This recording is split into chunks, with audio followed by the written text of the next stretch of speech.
to talk a little bit about why in the world he is in Wyoming and what in the world he's doing. Jake, good morning to you. Good morning. How we doing, brother? Doing well. Nice to see you. First off, welcome. Nice to have you here. Yeah, it's great to be here, and thanks for having us. I mean, honored to be here. Certainly have already been embraced by the fine folks you have here in the Casper community, and just looking forward to spending some quality time here. Now, let's talk a little bit about your background and how you ended up where you are today. I mean, you were a truck driver. I mean, you're a blue-collar guy. You're an everyday guy. How did a guy like you end up on a cooking show and end up doing what you're doing today? It's funny, Brian.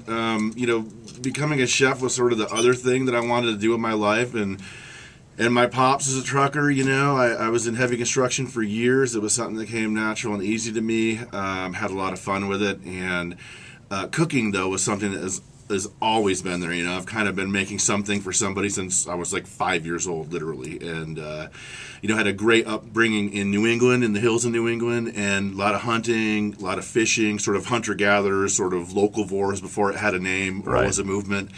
Not because it was cool, but because we were hungry. That was part of the program. That's what we did. So I was exposed to some amazing ingredients, and certainly lots of great protein and stuff that we were out there getting at an early age. So literally just started cooking way early in life, and took me a lot of years to actually, get the courage to make the leap and go mainstream with it and do what I'm doing today. So yeah, it's awesome though, man. Stoked. So what happened, and what made you try out for the Master Chef or get to the point to where you could go on the Master Chef show and do what you're doing? Well, it's a random deal. It sort of came up. I was at a cooking type outfitter store in Los Gatos on the West Coast. And I was over there getting a ring mold. I was going to bake this cheesecake. We were doing a savory cheesecake, and I needed a ring mold. And I got to the counter, I looked down, and there was these like 5x7 cards with Gordon Ramsay's mugshot on there, kind of like, so you think you can cook kind of deal, kind of calling you out. And I grabbed one up and was checking it out, and it was this open casting call for this new exciting show, Master Chef. And I went home, stuck it up on the wall in my office, looked at it a couple days later, and it turned out that the final casting call in LA was within a couple days from that point. So geared up, headed down to LA. I figured I'd run it at the flagpole and I'd kick myself in the butt if I didn't give it a try.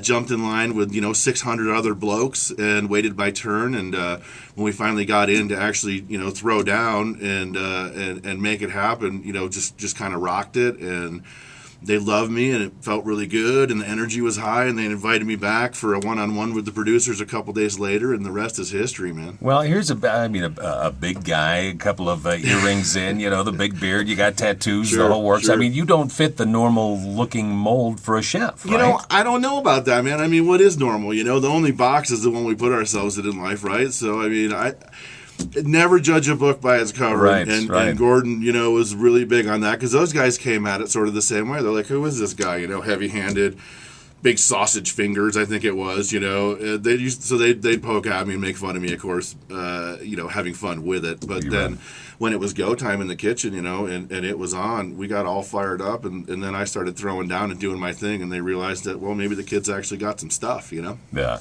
Now, your experience with Master Chef, priceless, isn't it? Yeah, I mean, absolutely.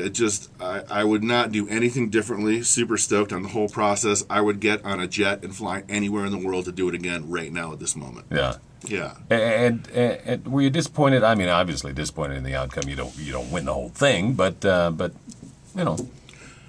yeah, it's not a bad thing, is it? No, it's awesome, man. And I really wasn't disappointed. I mean, of course, everybody wants to win. I mean, you're in it to win it for sure. But for me, it was more about the experience and the adventure and enjoying the ride, And I stayed true to myself, didn't get wrapped up in a bunch of drama. Really was able to focus on the plate. And above all, at the end of the day, Brian, I went down to LA to be a part of that production, to become a better chef and work with these amazing talents. I mean, to be able to work with Gordon Ramsay, to be able to stand in the same kitchen with Graham Elliott. I mean, just by osmosis alone, you become a better chef. It was just awesome, just an awesome all-around experience. So what are you doing now? I mean, you go through that experience, and now you're sitting here in Casper, Wyoming, sitting across the table from me, for Pete's sake. Yes, and it's awesome to be here. There's no place I'd rather be at this moment. Thank you again for having us. Absolutely everywhere. Awesome. So good stuff.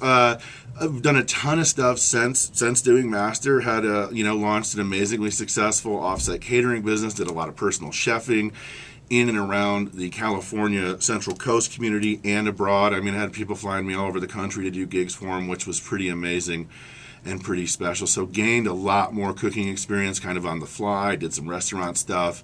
Had an amazing opportunity to get on the road again with my wife Erin, and we're promoting this concept. We've got a blog, United We Feed, that tells a little bit more about what we're doing. I invite you all to check it out. And what we're doing is we're on this sort of self-imposed culinary crusade of America to raise awareness and raise fundage for hunger in this country. I mean, there's 5 million kids alone going to bed hungry tonight, and I'm sorry, that's just not acceptable. So it certainly strikes a chord with Aaron and I for sure, and that alone was enough to promote us to get involved and do our part to spread the word and cruise America, cooking our way across the country, getting people fired up, getting people motivated, and staging awesome events to raise funds and put food in people's mouths, and equally as importantly to me, to get people motivated and pumped up to go out and do something in their community.